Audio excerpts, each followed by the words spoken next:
Listen to that, like this electric sound boost building up.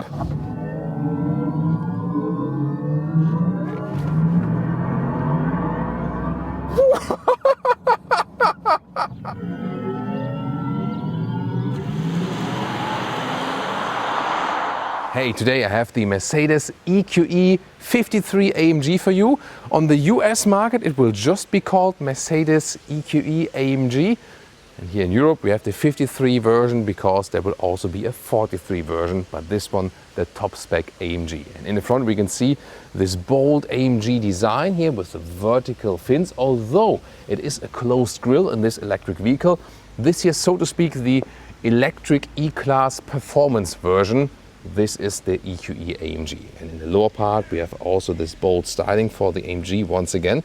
This one here in brilliant blue, but we also have other colors for you, for example graphite gray or opalite white, also very interesting. And this one here all the way with the vehicle color chrome style. We'll soon show you the differences to the night package as well. The digital light is also standard for the AMG versions of the Eqe. This has a more elaborated high beam function, and in this driving review we'll also test the performance. 4.95 m or 195 inches is the length here of the Eqe. It's, so to speak, the smaller brother of the Mercedes EQS, and in the AMG version we have bigger wheels, 20 or 21 inch. These here are the biggest 21 inch. Really massive styling, also with the ring around. Optional carbon ceramic brakes, a very cost intensive option. And here to this brilliant blue, I think that's a perfect setup. Thomas blue color here in Autogefühl with the chrome frames. This is the most elegant styling, I think.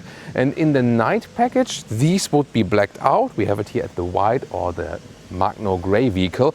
And also the mirror caps would come in black if you want a more sinister look indeed. Other than that, the total styling is this one bow design like in the EQS, kind of looks like a raindrop. Technology wise, the air suspension is standard for the AMG model, and also rear axle steering is standard here. But in the normal Eqe it would be 4.5 or optional 10 degrees in the opposite direction in the front wheels. The AMG version is limited to 3.6 degrees. Why? Mixed tires. So the rear tire here is wider than the front one in the rear, 295 mm. That's really very wide, and therefore the rear axle steering is a little bit limited here in the AMG model. That is indeed a disadvantage for agility and for the turning circle inside a city. Still, you will feel the effect of the rear axle steering. A clean styling here in the rear, light strip goes all the way through, AMG badging. And indeed, I also heard some people talking, passing by here, and people realize that this is an AMG model. Also, for example, with the sport accentuations in the lower part here. Is this derived from a fake exhaust originally, by the way? Is, you know, from a graphic, you know what I mean? But yeah, I think that's totally fine then, definitely. As for the figures, very interesting. So there's this so-called Dynamic Plus package, and this will reduce the acceleration figure from 3.5 to 3.3 seconds.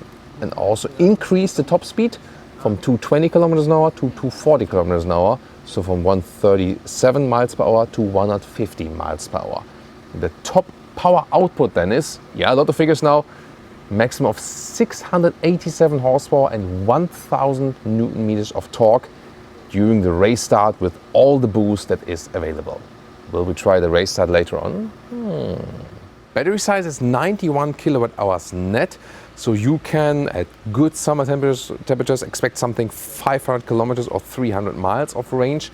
And winter temperatures, because this does not have a heat pump, neither does the EQS. So then in winter times you do lose the range in more like 400 kilometers or 250 miles or even less. I really think they will retrofit a heat pump at a later stage for that model. Recharging. 11 kW AC or 170 kW DC max, but the charging curve is very well held, so you can do some 10 to 80% state of charge in about 30 minutes. And in advance, our test consumption for the day with agile driving is some 25 something kWh per 100 kilometers, so that's like 40 kWh in 100 miles. That is then indeed also less than 400 kilometers or less than 250 miles. So either wintertime or performance driving, then the range does drop, of course. So it is not an efficiency monster, that vehicle here, this EV. Let's take it that way. And the other thing you can open here in the front is the wiper fluid box. Yeah, that's really interesting. They always say that you cannot open the hood because they put the HEPA filter in there. The HEPA filter, by the way, is an option. And 4MATIC Plus, why is that? Well, all-wheel drive is in theory very flexible and variable. You can put all the power to the front or to the rear because you have two separate electric motors. All-wheel drive model, of course. However, the rear electric motor is stronger than the front one. And also with the 53 model here, they do use some kind of different hardware.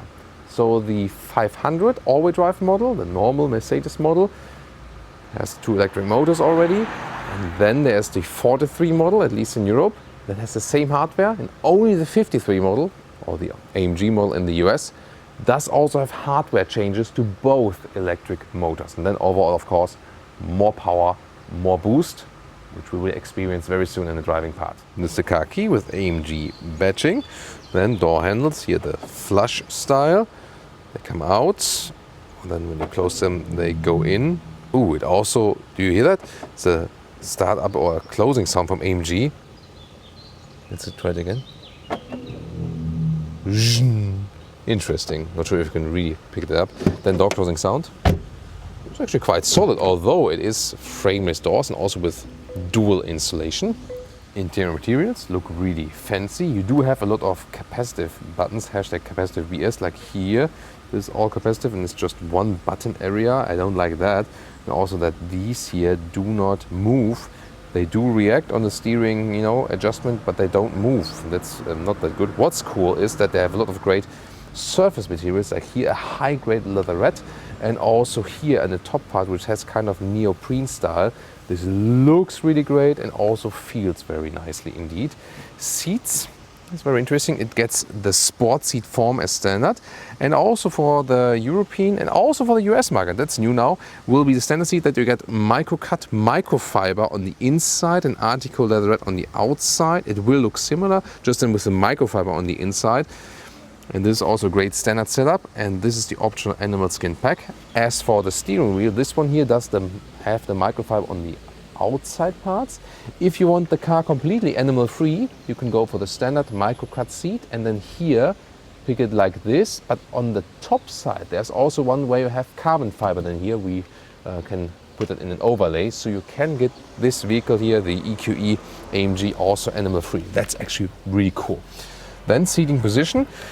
So far, it's actually, you don't have too much space in here. Also how the whole middle console is around you. So if you compare it, for example, to a Mercedes E-Class, the combustion engine brother, then you do have more space in the E-Class indeed. Actually also quite sporty. The car sits also 5mm lower with that air suspension here in the AMG trim. And we'll see later on while driving how it plays out with the comfort. It is a problem recently with Mercedes models, no matter which, if EV or not, that for tall people, the seat ergonomics are not on point. So I would actually urge Mercedes engineers to work on the seat ergonomics, especially if you're a little bit taller, like 1m89 or 6'2". And also the headroom that is left here does work. Yeah, not too plenty, but it's still okay. And you can also get a panoramic roof here. Interior overview, super clean layout, look at that, and also the new materials here on the dashboard, that looks super fancy, and also the integration of the ambient lighting, that's one of my favorite features. And also, for example, that when you put here the warmer temperature or the colder temperature, it has this visualization that is just really awesome. For some it's too much, I really love it indeed. As for the screen setup, this is the MBUX Hyperscreen. It is an option also in the AMG version for the EQE, and usually you would start with this vertical screen layout here, and then you would have a deco element on the right side. In the Hyperscreen, you have then 3 screens, also a passenger screen, and this one is also wide and has this curved glass. I would recommend the standard screen. It looks cleaner to me, it's easier to control, and also it's so expensive. The option here is 8,000 euros or dollars, and that's ridiculous. However, it does have some interesting functionalities. Look at that. This one is also, you can also get it for a normal screen. this camera view while you have GPS running. And then you have some arrows here showing you like where you need to go, right, left, straight, and so on and so on. Behind that, there's the normal GPS, which also has some, decent responsiveness. Huge screen indeed. And then you also have this main menu that looks like this. And you also have special AMG performance levels. For example, it can show you the energy flow. You also have different, drive visualizations. Here you can see the front and the rear electric motor and where the battery is placed in the middle part. And it's very interesting. Here also some, engine facts. You can take a look at that. The driving modes we select here at the steering wheel, and now it gets really interesting because depending on which driving mode we are in, it does change the power output. 50% or half in the snow mode, around 80% in the comfort mode, 90% in the sport, and 100% in the sport plus mode. However, at any point, no matter in which mode you are, when you use the pin down, really pull it all the way, pedal to the metal, then you always get 100% of power output. And let's take a look, because I connected also my smartphone. You can also use Apple CarPlay, Android Auto, wireless or with wire. You can choose that. This is then here how the map looks like in the Google Maps Apple CarPlay, and this then is the Apple CarPlay integration all the way over the screen. The bottom is the sound system, and this one here does have a very cool sound, very surround, three-dimensional. Love that sound system indeed. Only thing is that you control the entertainment volume here, for example. At the steering wheel with capacitive function, that's the other way, but no real volume jog. And even that one in the middle console, even this one here is via touch or, pressing that whole thing with capacitive button. Am I too old school, or are you also missing then, a real button to control the volume? Steering wheel with the dual horizontal spoke AMG design. It looks quite fancy. I love the size. It's a really compact steering wheel. It looks sporty like this. Very well to control indeed. The only thing, once again, also when you use the cruise control, one button design and also capacitive. While driving, you control that with swiping or so. It's really not ideal at all. The shifting pedals are really cool. In this case, you control the recuperation modes with that. When I have a startup of the vehicle for real, put in the driving mode, then I can switch here in the instruments. Left is going to strong recuperation, right is normal recuperation, no recuperation, and intelligent recuperation. And that is really interesting. I would recommend intelligent recuperation, because then when the car is in front of you, it does use recuperation. When there's nothing in front of you, it's rolling. To me, the good compromise. However, when you do a start up here, when you shut down the vehicle and you start again, it always resets to normal recuperation, because they have to decide for one mode where all the homologation and testing cycles is being done. Yeah, that's a strange thing, but also has to do with regulations. When you take a closer look here at the digital instruments, you have specific AMG, Super Sport, or also track pace design like this, but you can also pick the normal classic design like this, or here understated, even more reduced, and also the full screen map view. That is of course also a helpful thing if you maybe don't want to rely on the info on the head-up display. And the head-up display, clear view, and you also have some GPS information in the line of sight. Very interesting, always the different ambient lighting controls here. This is really fancy indeed, either with unicolor or multicolor and so on.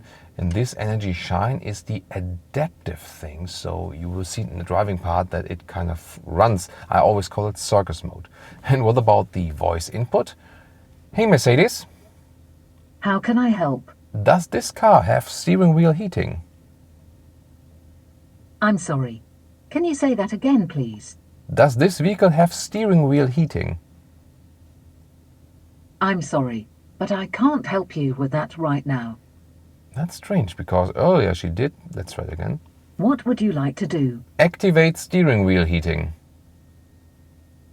I'm sorry. This vehicle does not have steering wheel heating.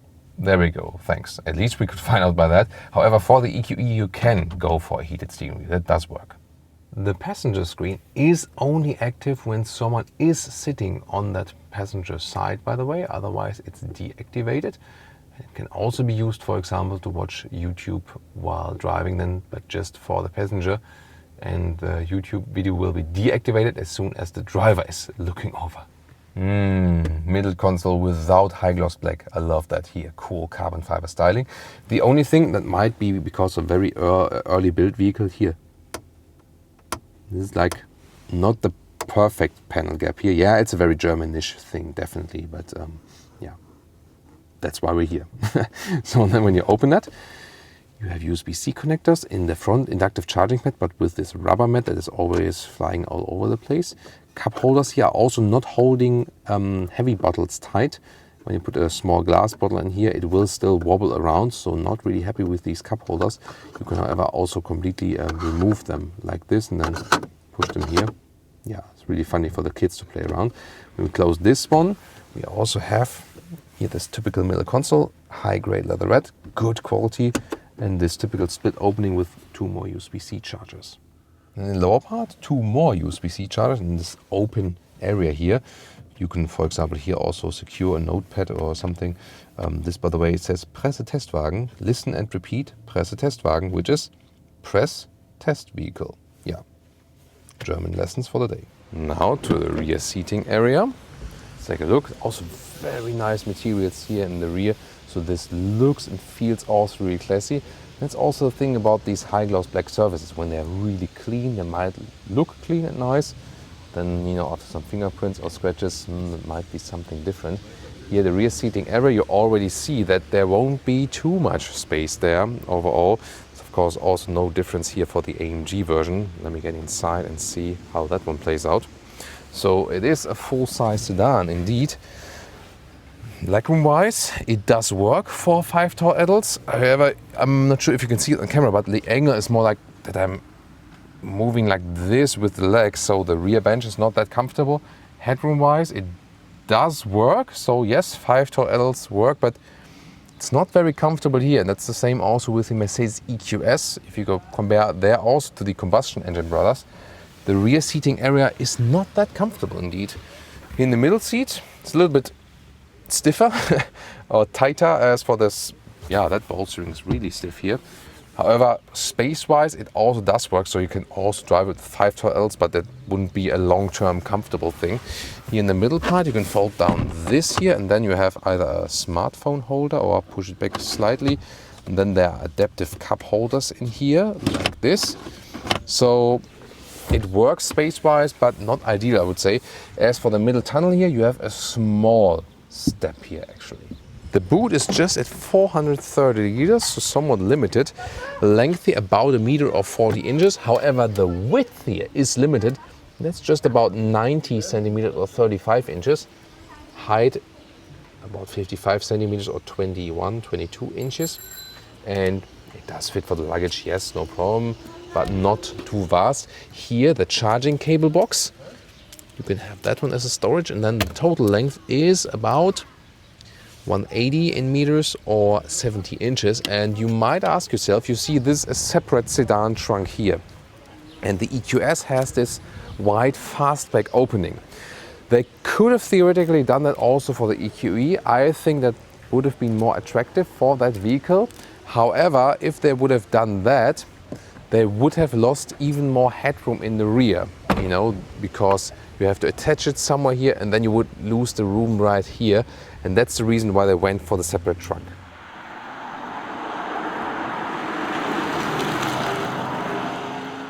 Welcome to this performance driving lounge with the Mercedes EQE AMG 53, and we go to Sports Plus mode. Test this electric race start, launch control, hit the brakes, left pedal, hit the throttle, right pedal, and listen to that like this electric sound boost building up.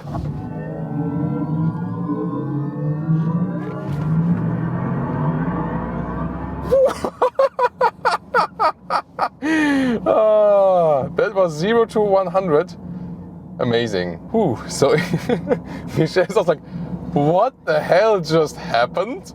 So when we were building up that race start, like seat belts were tightened up, and you heard like this spaceship and engage, and wow, that went so quick. But I'm happy that we had the sound actually. Yeah, Michelle is right, because when you have that sound, you can somehow feel and hear what's happening, you know? So that's really important to have, because otherwise you don't really know what's happening. So that's a problem sometimes with electric vehicles, that you don't feel the acceleration, you don't know what to expect. And here with that electric sound, you know what's going to happen. That's actually very helpful. And you have a rear wheel bias here, because the rear electric motor is stronger. That air suspension is tuned on a stiffer node in the EQE AMG. So we feel it also on these roads. Still enough comfort with that air suspension, although we have the biggest 21-inch wheels. And yeah, I think it's just really good setup they found here overall. You hear once again that electric sound. It is a large vehicle. Still, you have a great handling. You have low center of gravity, because the battery pack is placed in the bottom of the vehicle. And that rear axle steering, it's not that distinctive as you know from the normal EQE, because we have that limited degree turning factor, but you still feel it. That you feel like a shorter wheelbase when you are in agile driving experience, and when you're going like left, right, and so on, and also easing the car in and out. However, if you want more flexibility in a basement garage, for example, then you would leave the AMG version to have a stronger rear axle steering. But here, a lot of fun in these corners. The car really stays very settled to the ground. I like the steering wheel setup as well, so you don't have to steer that much. Holy moly. Whoa. What can I do for you? Oh, so MBUX meanwhile reacts to holy moly. He said, I'm sorry, but I can't help you with that right now. You can't help me with holy moly? Interesting. Holy moly. Holy moly. Holy moly. I don't get it. Interesting. That's live on tape here on Autogefühl. So once again, in these corners, the only thing is you do feel the weight of the vehicle. So if you compare a sportier vehicle, because we've been driving this road here with the Mercedes C43 C-Class combustion engine. Interesting paint. It was like a Ford Ranger holiday, what was like marriage edition or something. So honeymoon edition, that's what I wanted to say. Here you do feel that the weight pushes you in the corner, although the car is really settled. It doesn't feel light at all. That's the one catch, of course, because you have that weight on board. Still, it's a lot of fun. The seats could hold us tighter actually. If you would have the standard microfiber trim, we wouldn't slide so much on the seat. However, I can stress again that the seat ergonomics themselves, no matter if, what service you have, it's not really that suitable for tall people indeed. So I think Mercedes has to work on seat ergonomics. However, if you have these seats in here, the microfiber trim will do better in comfort, because it adapts a little bit more to the body and you don't slide on that much. Here the microfiber grip on the steering wheel is really helpful, and the steering wheel also has a great size. And once again, I think something I already found out with C43, the AMG steering setups are now more likable to me, because they are a little bit more progressive. And what a wonderful road here in the Vosges region, and this is like this French-German border region. Really beautiful roads to do. Yeah, having a lot of fun. If you compare it to the EQS, the EQE does feel a little bit lighter, of course, and has a little bit shorter wheelbase. So this does bring you a little bit more agility and fun, definitely. And in the front, EQS and EQE are not really that different. So the EQS will just have more legroom in the rear, and of course this fastback trunk opening there, that's more practical with the EQS. But then again, it's also way more expensive. All the difference, EQE 500 and normal overdrive model and the EQE AMG here, well, that air suspension here sits a little bit lower, so you have also a little stiffer setup. It is somewhat sportier, yes, you feel it, and the sound experience is more enhanced. So these are the main two differences, but it does not feel like a completely different car. And that is something, by the way, if you go back to the comfort mode, we have absolute silence. You know, you don't have this sound build up. You can also individualize it in the individual mode. That's also possible. So you can also drive all silently. That's also possible. So the thing is really that with these new electric vehicles and the performance electric vehicles, the difference between the normal version and the performance version is not as large as the difference would be in the combustion engine versions, you know, like E-Class and E-Class AMG, 43, 63 and so on, or 50. For the E-Class they went then 53 then, yeah. That's really the thing, you know. So the AMG does have a problem with that, yes. So they have to do something, also communication and marketing wise. The sound thing is one thing, setup system is another thing then, definitely as well. It's really tough, you know, what you do then also as a manufacturer. I think it does work somewhat, but again, the difference is not as large as we used to. By the way, yeah, we don't have the maximum power in the comfort mode, not in a normal situation, but indeed when I hit the throttle completely and do a kick down, then you also have full power in all different driving modes. Let's pass this vehicle and see more about that. So when I'm here now, all the way, all silent, everything relaxed. Prepare for the next one, Michelle.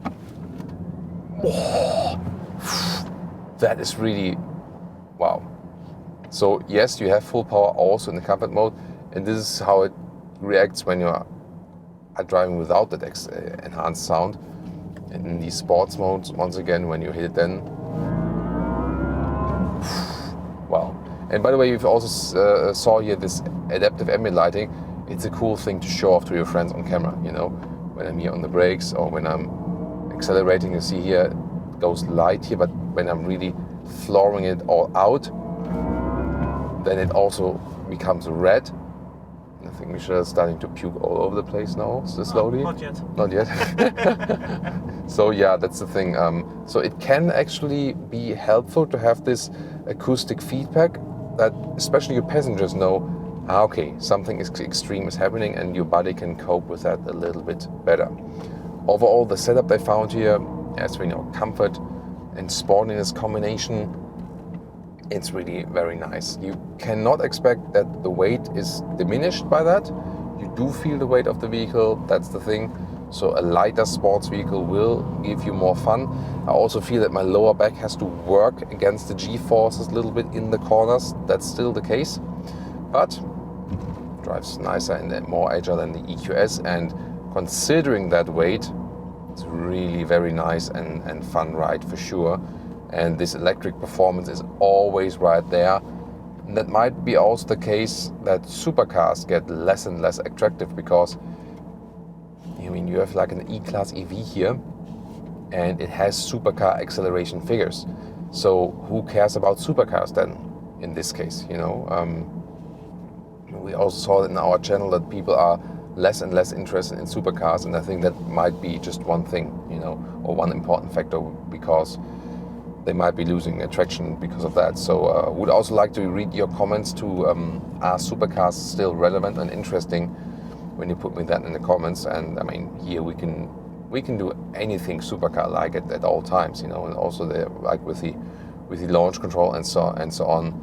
Super impressive. So I'm having a lot of fun with the EQE, but again, the weight cannot be erased. It is still there. That's the thing, you know, with the electric vehicles, it does carry a lot of weight. However, a lot of fun, no doubt about that. What about normal driving features? Well, so then we have the comfort mode, for example, where it's all silent, and then we can also set the cruise control here at the steering wheel. All the assistance systems are working very well. So it's also active lane keeping assist, for example, here. Let's see to which extent that works. Actually, here also in the tight corner, does that work? It does. not anymore. Yeah, so that's the limit. It's more thought out for motorway and when you're driving a little bit straighter and so on. In some bends, then this does stop working. As for recuperation, that's of course always interesting. Normal recuperation is standard, is a little recuperation, and if you want more, hit the brake pedal. You can also use the left shifting pedal, then going to our strong recuperation. So when I lift the throttle, then we have one pedal driving. So really strong recuperation when I lift the throttle. Or also no recuperation, hitting the right pedal, then we're just rolling. Ha! Hint, I can also go back. Do I have to just, no. Normal click is okay, yeah. Then we are into intelligent recuperation, and that is, to me, the best compromise, because here, when there's no one in front of us, the car is once again just rolling, or maybe just a slight recuperation. It really depends on here. For example, the GPS says, hey, we're going downhill, so do some slight regenerative braking. That's of course a clever thing to do. So really taking GPS into account, but also if there's a car in front of you, for example. So that's really helpful. Here once again, now it's not recuperating at all. Now again, because, okay, speed is being reduced. So speed limits are also taken into account. And of course also when there's someone in front of you. So that's a very nice and intelligent feature. And I would actually indeed go for that. That's really, really cool. Sadly, they did not make that standard. I did have some background talks with Mercedes engineers from the EV department, and they said, yeah, they also find that the intelligent driving mode is the best actually, but they didn't expect yet that all customers found it best. They might change that standard mode for the future. That could be something to look out for, definitely. So, wow, yeah, really cool and interesting driving experience with the Eqe Amg here. You can also compare it with the EQS AMG. We've driven that one in the US. Or if you don't want to spend as much money for the Eqe Amg, check out our review of the normal Eqe version.